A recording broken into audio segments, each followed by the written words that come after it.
Hola, muy buenos días, mis hermanos. Muy feliz sábado desde este improvisado estudio de grabación en un rincón del comedor de mi casa. Pero lo importante es que estemos en contacto. Lo importante es llevar el mensaje y que la palabra de Dios llegue a todo rincón. Mis hermanos, vamos a hacerle un repasito a este capítulo, ay Dios mío, este capítulo 11 del libro de Daniel, que necesitamos la dirección del cielo porque es un libro donde la palabra profética y la historia se entrelazan para dar un mensaje para el tiempo del fin, para hoy y para lo que ha de suceder mañana. Vamos a orar. Padre nuestro que estás en los cielos, Padre divino, Señor, ante ti nos ponemos, nos situamos en este estudio en el que tú quieres dar, Señor, tu voz, tus avisos a tu pueblo a lo largo de la historia. Estamos ante ti en estos tiempos, además tiempos difíciles. ¿Cuándo han sido fáciles los tiempos para el pueblo de Dios? Por ello, Padre, queremos que nos dirijas con tu Espíritu Santo. Danos esa unción maravillosa de ese sentimiento a nuestro corazón, que no es otra cosa que la paz de tu Espíritu, Amén. para poder estudiar esto en el nombre de Jesús. Amén. Hermanos, tenemos ante nosotros el capítulo 11 de Daniel. El libro de Daniel hace falta leerlo con dos cosas imprescindibles. Una, el Espíritu Santo, y otra, los libros de historia, porque los libros de historia corroboran lo que la profecía dice.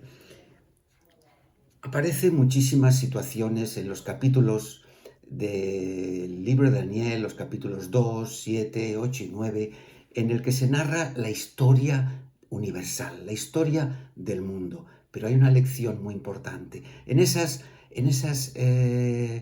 lecciones a lo largo de la historia vemos que se levantan potencias perseguidoras, que se levantan pueblos opresores contra el pueblo de Dios, pero todos esos capítulos terminan con el triunfo de la voluntad de Dios. El capítulo 11 no es menos.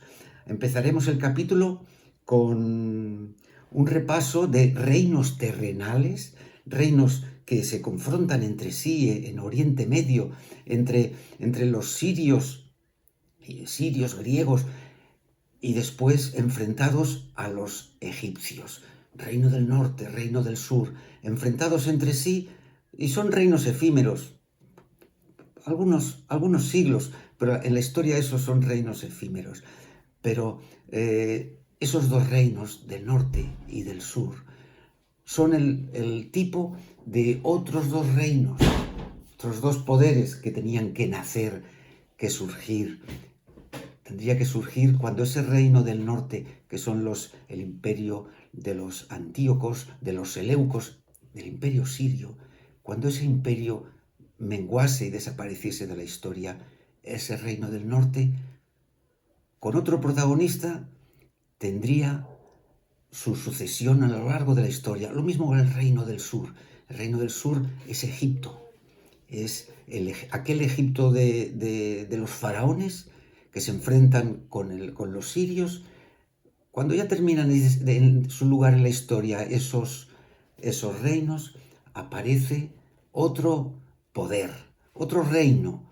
Es un reino no físico, en el que predomina una idea que se enfrenta a la idea del rey del norte. Son dos sistemas diferentes y eso continuará, está sucediendo hoy, hasta el fin de los tiempos, hasta que Jesús venga. Fijaos que Daniel 11 nos habla desde la época de Daniel hasta la próxima venida de Jesús. Lo mismo que la estatua que soñó Nabucodonosor. La estatua que soñó Nabucodonosor, que abarcaba desde los tiempos, aquella cabeza de oro, el imperio babilónico de la época de Daniel, hasta aquella roca que deshace la historia de la humanidad, deshace la estatua, que aquella roca es Cristo e implanta un reino que no tendrá fin.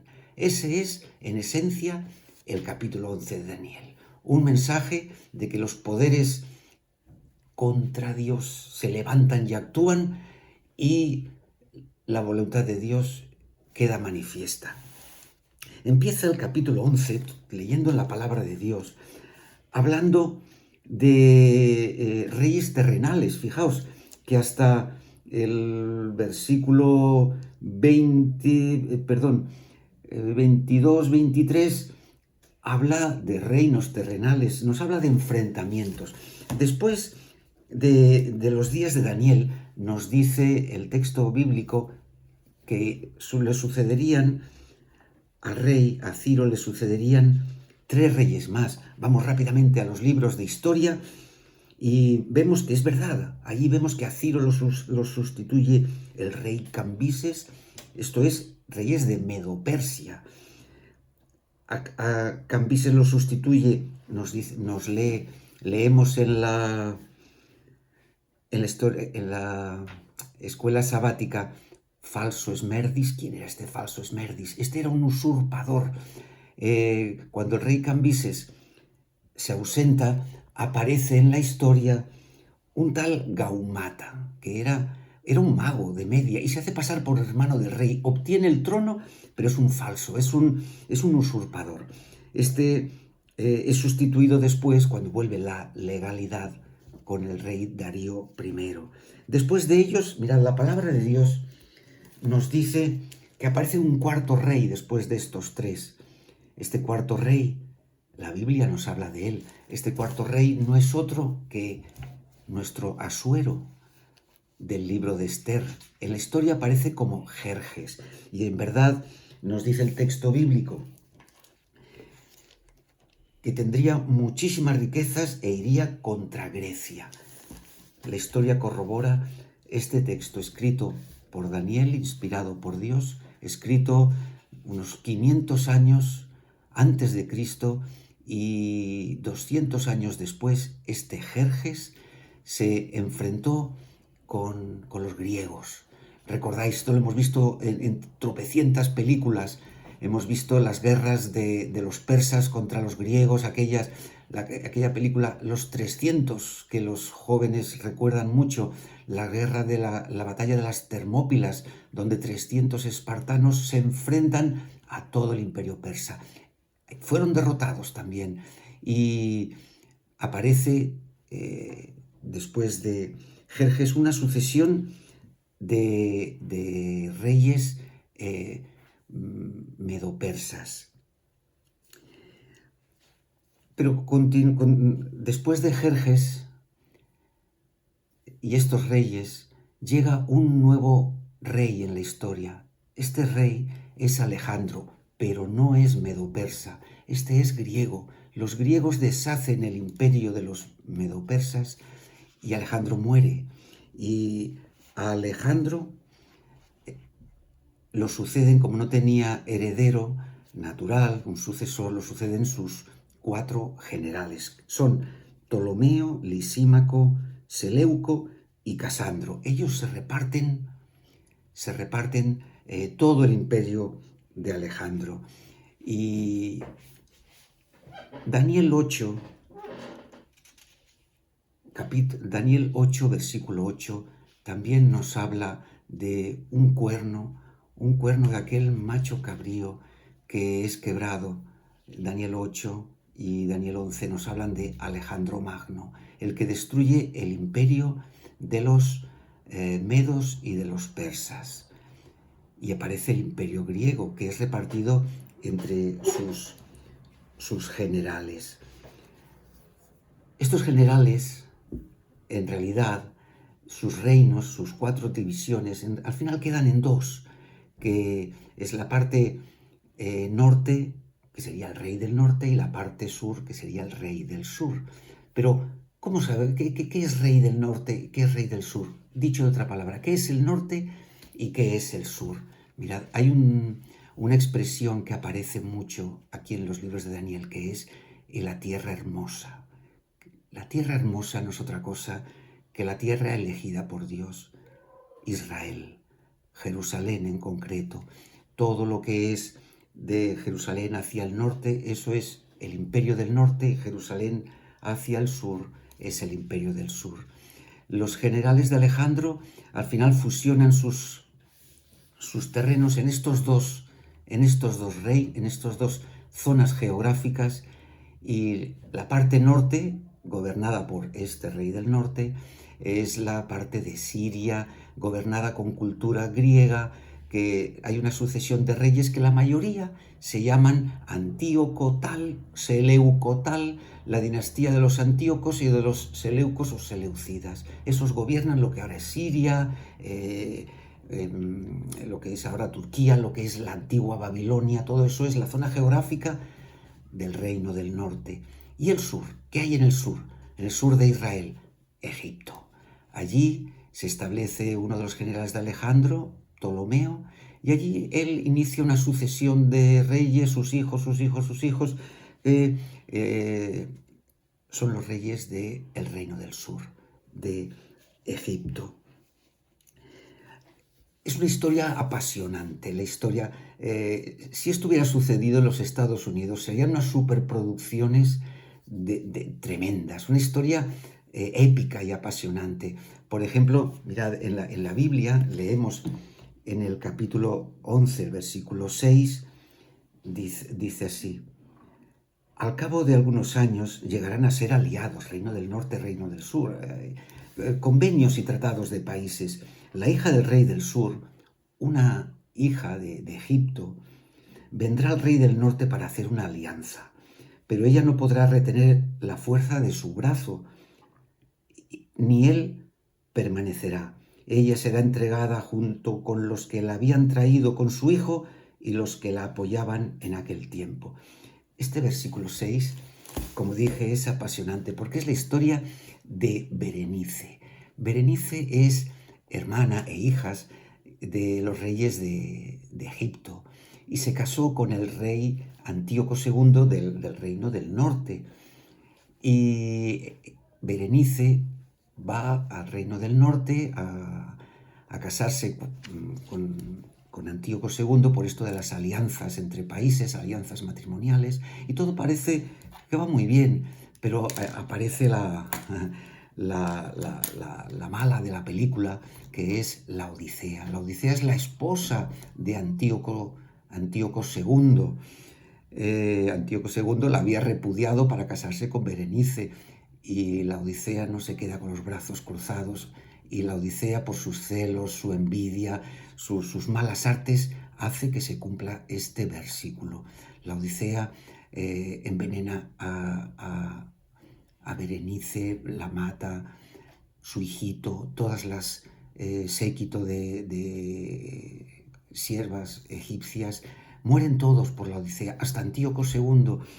La profecía se cumple, y aquí vemos que a través de las pasiones humanas, voluntaria e involuntariamente, se cumple todo lo predicho. Hasta el versículo 22, 24, es la historia entre los reinos terrenales, entre Siria y Egipto, como si hoy viéramos un noticiero. Pero a partir del versículo 28 entra en escena otro protagonista de la historia. Vemos que antes de llegar al versículo 28, para situarnos bien, en el versículo 16 aparece otro poder. ¿Recordáis la estatua de Nabucodonosor, aquella sucesión de reinos? ¿Quién hace que desaparezca el reino griego? Roma. Pues en el versículo 16 ya se nos menciona a Roma. Dice: el invasor, que es Roma, hará su voluntad y no habrá quien lo enfrente. Se establecerá en la tierra hermosa. ¿Qué es la tierra hermosa? Israel. Y tendrá el poder de destruirla. A partir de ahí, los versículos 16, 17, 18, 19, 20, 21, 22 nos hablan de la presencia de Roma en Israel como potencia ocupante. ¿Por qué es importante mencionar a Roma? Porque Roma crea el contexto para que en su dominio de Israel aparezca la figura de Jesús de Nazaret. Porque, ¿recordáis por qué fueron José y María, los padres de Jesús? ¿Por qué fueron a inscribirse, a empadronarse lejos de su Nazaret natal. Fueron a empadronarse a Belén, lugar de sus antepasados, porque había un edicto de empadronamiento. Y esto aparece en el versículo 20. Entonces le sucederá uno que enviará a un cobrador de tributos para mantener la gloria del reino. Esto del cobrador de tributos no es ni más ni menos que hacer un censo que además la historia y el libro de Lucas nos hablan del censo de Cirenio. Cirenio era un gobernador romano, antecesor del gobernador que después fue Poncio Pilato. Cirenio hizo este censo para que el César cobrara los tributos. Esto es en la época de Octavio Augusto. Octavio fue el primer emperador. Roma ya llevaba siglos siendo una potencia, pero como república. Y Octavio ya recibió el título de imperator, y en su reinado de Octavio, en Belén, una estrella conduce a unos magos que venían de Oriente a un lugar donde nació un bebé, el príncipe del pacto. Después de Octavio, bien lo sucede Tiberio, un ser despreciable, como nos dice el versículo 21, un ser vil. Este Tiberio fue un ser depravado y además en su reinado fue crucificado Jesús. Versículo 22, las fuerzas enemigas serán barridas ante él como inundación y serán del todo quebrantadas junto con el príncipe del pacto, con Jesús. En el año 31 de esta era, de la era cristiana, Roma, bajo su poder, es crucificado Jesús, el príncipe del pacto, el Mesías príncipe. Y vemos que la historia de Roma, como primero república, después imperio, pero con todo un poder que conquistaba naciones, al final Roma, como todos los imperios terrenales, habidos y por haber, tiene su apogeo y su desaparición. Pero Roma, aunque políticamente y militarmente desaparece, pero no queda ningún vacío de poder. Han terminado los emperadores, pero en lugar de los emperadores romanos, a partir del año 476, que desaparece el último emperador, Rómulo Augustulo, el poder de Roma continúa en manos humanas también, pero ya no son emperadores, dijimos, sino el obispo de Roma. El obispo de Roma, que al principio no tiene poder, es un poder de influencia local, luego se va ampliando su poder hasta que de Justiniano, un siglo después, recibe el poder y se hace ya una potencia mundial sin ejércitos. Pues ese obispo de Roma continuaría siendo el heredero del Imperio Romano, pero ya no militarmente, porque ya no es un poder militar ni político, es un poder religioso. Este poder religioso, que sin grandes ejércitos conquista todo el mundo conocido, vamos a ver cuáles son sus características. Especialmente lo vemos en Daniel 11:31. En Daniel 11:31 nos habla de que sus fuerzas, de este poder, que así como era Roma la heredera de los griegos y continúan siendo los reyes del norte, este poder sería el nuevo rey del norte geográfico, pero es que ahora es el rey espiritual de todo el norte de la tierra por encima de Israel. Es un poder religioso. Y el versículo 31 nos dice que este poder profanaría el santuario, quitaría el continuo y pondría la abominación desoladora. Este poder atenta total y clara y manifiestamente contra la figura de Jesús, contra su ministerio sacerdotal, contra su intercesión, contra lo que es el continuo, este sistema de sacrificios que había en el templo, esta adoración continua, tardes y mañanas, y quita todo esto y quita el ministerio intercesor de Jesús, la mediación de Jesús como mediador único y sumo sacerdote y abogado nuestro. Pero este poder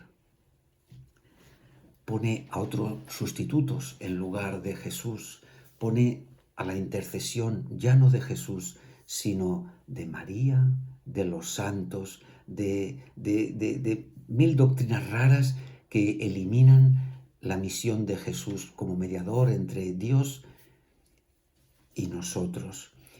El sistema de sacrificios del templo es eliminado y se establece lo que aquí el libro de Daniel, en el versículo 31, denomina la abominación desoladora. ¿Qué es? No es otra cosa que la misa, un sistema falsificado de rito, de sacrificio, que es una falsificación de todo el sistema de adoración. Este poder, Rey del Norte, ¿cómo sabemos qué correlación hay entre llamarse Rey del Norte con su esencia espiritual y el Rey del Sur, el antiguo Egipto? ¿Cómo sabemos cómo identificamos que aquel Egipto antiguo es el Rey del Sur actual? Mirad, ¿qué doctrinas habían en los reinos del norte de Israel? Pues estaba la doctrina de los griegos, la doctrina de la inmortalidad del alma, los paganismos, la filosofía griega, doctrinas falsas que venían de Babilonia, ritos babilónicos que habían en el antiguo reino del norte. Este poder espiritual,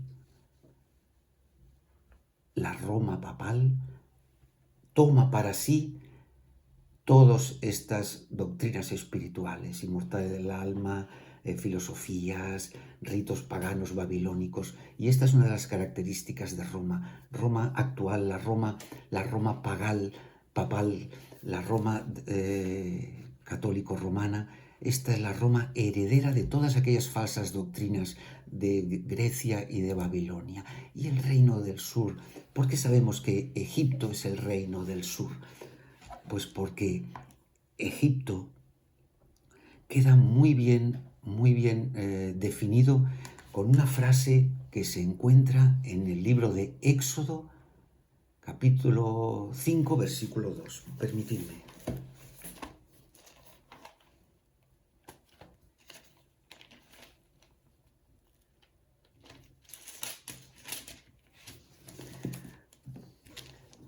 ¿Recordáis cuando Moisés y Aarón se presentan ante Faraón para pedir la libertad de su pueblo y pedir que salieran de Egipto?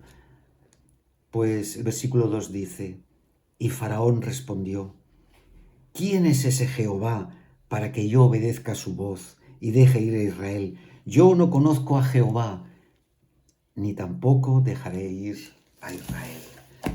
En esta frase, yo no conozco a Jehová, como si dijera, no quiero saber nada de Jehová, es una declaración de principios.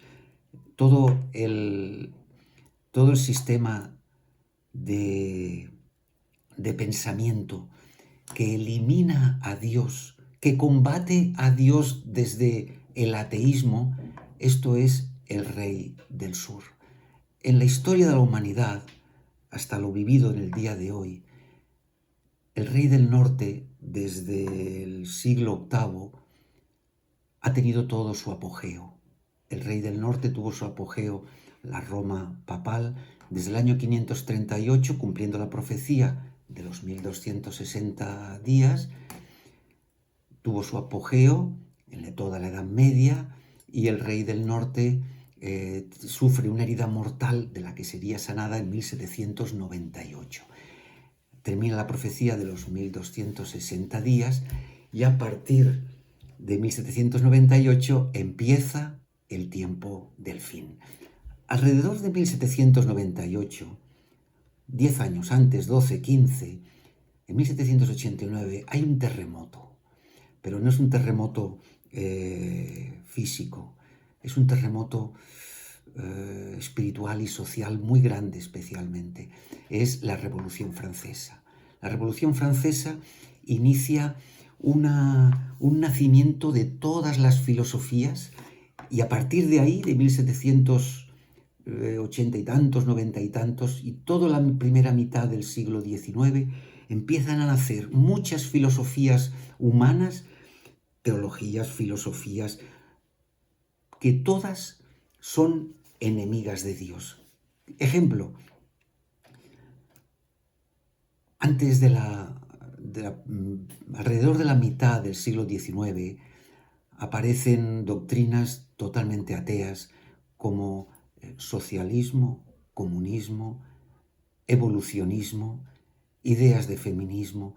Todo esto que aparece y toma todo su poder en el siglo XIX es totalmente contrario a las doctrinas de Dios, totalmente contrario, y tienen mucho poder.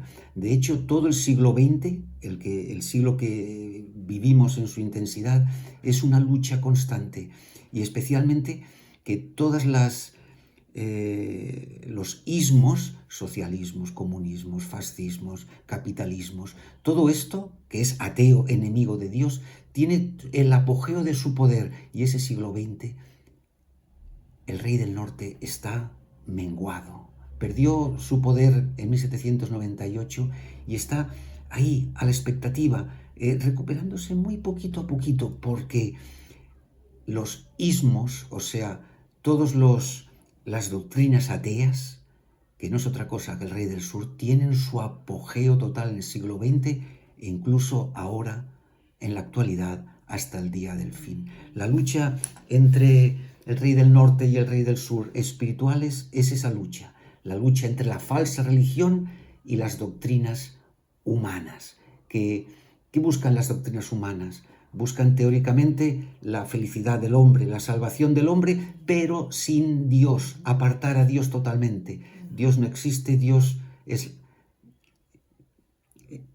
enemigo de la humanidad según estas doctrinas. Y finalmente, hermanos, llegamos al clímax del libro de Daniel 11. Hemos visto los imperios terrenales que prefiguran otra lucha de entidades espirituales, filosofías, falsas doctrinas, rey del norte, doctrinas de ateísmo, rey del sur, pero el clímax de este capítulo se encuentra en los versículos del 40 al 45. Vamos a ellos.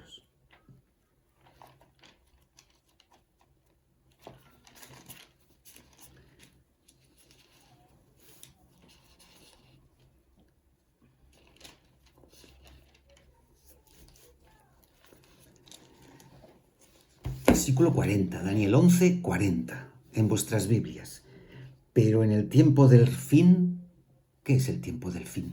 El tiempo desde 1798, o sea, desde que hemos nacido hasta hoy, hasta que Jesús venga. Este tiempo que estamos viviendo se llama tiempo del fin. El rey del sur, los ateísmos contenderán contra él, contra el rey del norte, y el rey del norte se levantará contra él como una tempestad con carros y gente de a caballo y muchas naves. Hay una lucha muy grande entre la falsa religión y los ateísmos.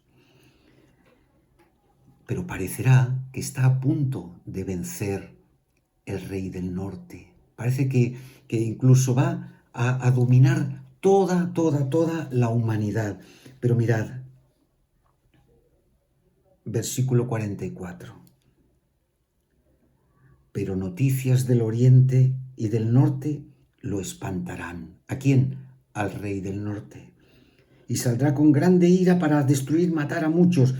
Noticias de oriente y del norte asustan al rey del norte. El rey del norte es el papado, pero no este papado. El rey del norte será el papado con todo su poder mundial, como lo recobrará y como lo tuvo en la Edad Media. Apocalipsis 13 nos habla de eso, de que el papado sería sanado de esa herida mortal y dominaría el mundo. Pues cuando esté ya a punto de dominar todo el planeta, noticias de Oriente y el Norte lo espantarán. ¿Qué son las noticias de Oriente y del Norte? Mirad, Oriente es uno de los 4 puntos cardinales que la palabra de Dios asigna muchas veces a Jesús. Y el norte es un punto cardinal donde se sitúa muchas veces el trono de Dios. Especialmente, recordáis aquel texto en el que aquel querubín rebelde quería sentarse en el lado norte, en el trono de Dios en el lado norte, en el lugar de Dios. El lado norte es la presencia de Dios, pero el punto cardinal de Oriente es la segunda venida de Jesús, y vendrá por Oriente, vendrá por la estrella de Orión, por Oriente. Quiere decir que este poder papal que va a dominar el mundo, cuando esté ya en el apogeo de su poder para enseñorearse del mundo, Jesús, con su gloriosa venida, dice el texto, lo espantará. Y finalmente el reino de Dios será establecido. El capítulo 12 de Daniel, que lo estudiaremos la semana que viene, nos habla de esta segunda venida de Jesús, en el que viene Miguel, que no es otra persona que Jesús, para establecer su reino ya para eternidad.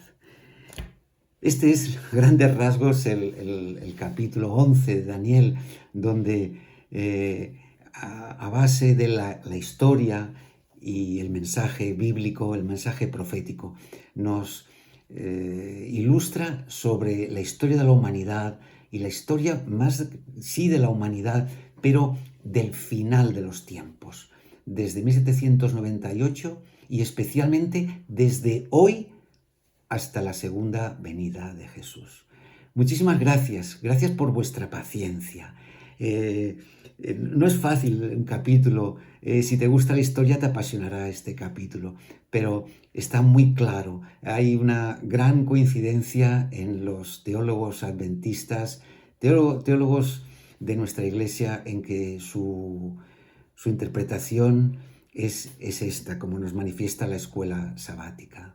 Muchas gracias, que tengáis un bendecido sábado, y con la ayuda del Señor continuaremos teniendo ahora enseguidita nuestro culto, el mensaje, a pesar de estos medios, a pesar de estas situaciones de improvisación en este estudio de grabación lleno de trastos, lleno de... como es mi casa, que es la vuestra. Gracias por todo, un abrazo y nos vemos muy enseguida. Hasta ahorita.